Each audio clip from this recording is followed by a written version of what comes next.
We real deal live in a world full of people never taught how to communicate, but are always talking. And people rarely mind their business. People make businesses out of not minding their business. Charlemagne is 45 years old, married to a 42-year-old woman. And it's his job to criticize and critique a 24-year-old lifestyle. And that's why the universal principle in all you're getting, be sure you get some understanding exists. Because without it, your ego sits on a throne that it wasn't intended to inherit, and it tries to play a role that it's not suitable for. And it's real cute that we've turned the word understanding to innerstanding because we too big to stand under anything, but that's a part of the problem. That's an illusionary thought built from the ego because the ego cannot submit to anything because the ego is in control of everything. But we also have learned that the ego is nothing at all because it really doesn't exist. Like every other illusion, it is nothing in reality. I can't stand under anything that I don't understand. So even though we've shifted a word and we're using something that's not familiar to other people and it throws them off in conversation and it gives us something to explain and appear superior, just like every other time we've thought we were changing something, it really changed nothing at all. We're making the same exact statement we were making before. I like that picture of me standing under truth because there was a time that I didn't. There was a time that I thought I was big enough, smart enough, and conniving enough to manipulate outcomes opposed to what universal truth said my actions would provide. Think about yourself. When you go to church, if you are still practicing religion, when these people give you these formulas, they give you these statements, they give you these mantras for your life, they give you the processes, and they tell you that this is all you need. Do you really believe it? When you jump online and you listening to Neville Goddard, or you sitting down and you studying, one of the 19 million videos about universal truth on YouTube, like when they tell you that everything that's in your life is attracted to you by you, there is no other creator in your life, people are your reflection. Do you hold fast to these things and understand them? Do you stand under them and live your life through that understanding? Or do you think that there may be truth to that? I can pick and choose what's true. If I'm listening to somebody talk and they're saying something I never heard, and I'm the one that's deciding whether it's accurate or not, and I'm nitpicking and pulling out what I like and disregarding the parts that I don't, who is it that's really determining what's true? And am I ever even learning? Or am I just looking for confirmation of what I already believe myself to know? Oftentimes when the truth hits, it hits in a way that appears to hurt because it brings your awareness to something that you couldn't see before. So now there's this concept of myself, there's this picture of myself where I'm one way, and then I run into a situation, I run into a scenario that brings me into an awareness that the way I thought I was inaccurate, and this is the way I truly operate. And now I can either hide it from myself by creating a definition for why I did what I did, justifying it to the point that it's no longer my fault, push the blame off on somebody else, whatever, however we get out of it. Or I can embrace it, I can hold it, I can see it as my own, and the next time something like that arises, I can sit still in the true peace of my higher self and allow that scenario to play out differently so that I can see the truth of the fact that I am more than a conqueror in real life. Your commitment to your thoughts, your belief in your ability to go inside of yourself and calculate a truth where you don't even really have all the details is the beginning of every judgment that you make and the beginning of every illusion of separation and disconnection that you experience. The fact of the matter is, separation is a complete illusion. There's no such thing as separation. All of us are connected. There's certain times when you're with me that there are things that you're thinking that I can perceive and feel beforehand.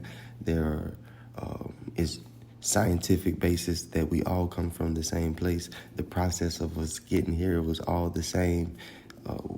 We can sit down and talk about life no matter what color and social background. There are certain similarities that we'll share based on what this universal experience provided us. So if we look at the truth of the matter, we can see that there is no such thing as separation. All things are joint and all things will forever be joint.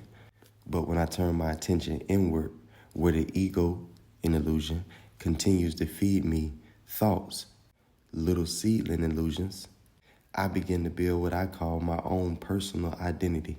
So now that I have a personal identity, there are things that you're saying that indicate where your thoughts are, and I can compare them to see if you and me are compatible.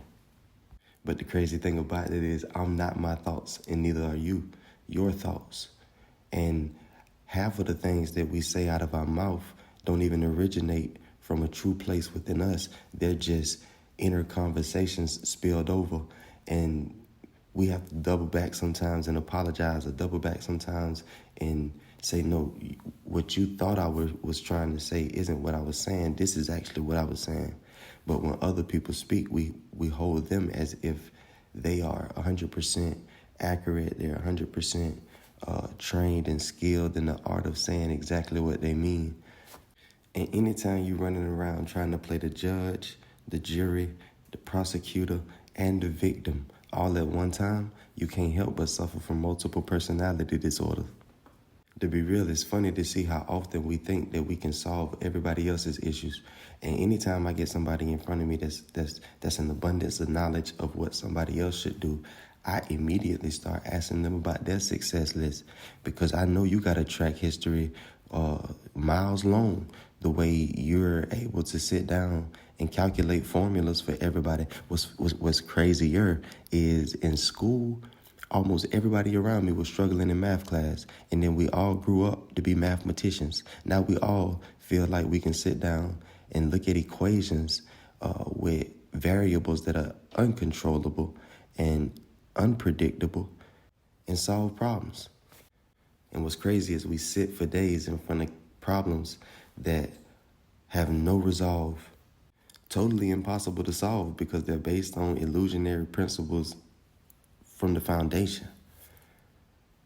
And the only equation that we ever really had to ever solve is looking at a reflection in front of us, looking at our life, the outpicturing of our experience, and knowing from that picture the truth of the inside of ourselves, and then going into a renewal process or reformation. Not with the same tool that got me in the position that I'm in. See, it's my thoughts and chasing ideas that got me in the flawed position I'm in. It was chasing ideas and thoughts that I thought belonged to me that caused me to lose who I was in reality. So it won't be me chasing thoughts and ideas that takes me back to reality. It'll be me getting back in tune with reality. It'll be me doing something different. Insanity won't ever provide us peace. Doing the same thing over and over again, expecting different results, will never take us to the land of prosperity. And to be real, most of us know that. But what we fail to acknowledge is pouting will never get us there either. You having a reaction to where you are will never save you. It'll never take you from where you are to another place. It'll only cement you further in the land of where you don't want to be.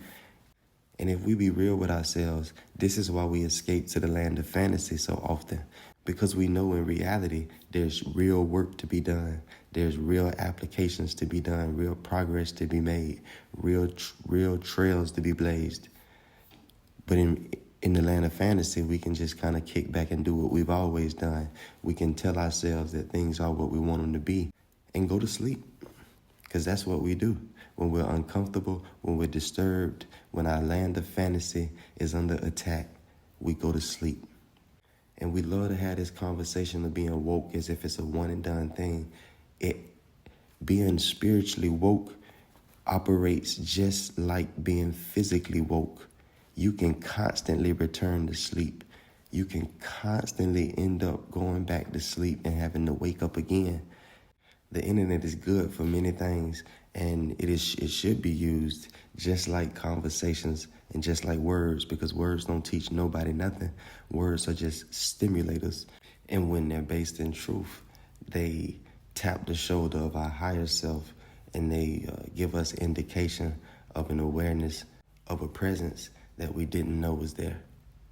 And that's where life becomes a discovery. That's where I can't open a book and tell myself I know what's coming next, because from there, it literally becomes whatever I decide, whatever me and I am partner with, or whatever strongholds and bondage that I hold on to and what they produce. Lock in.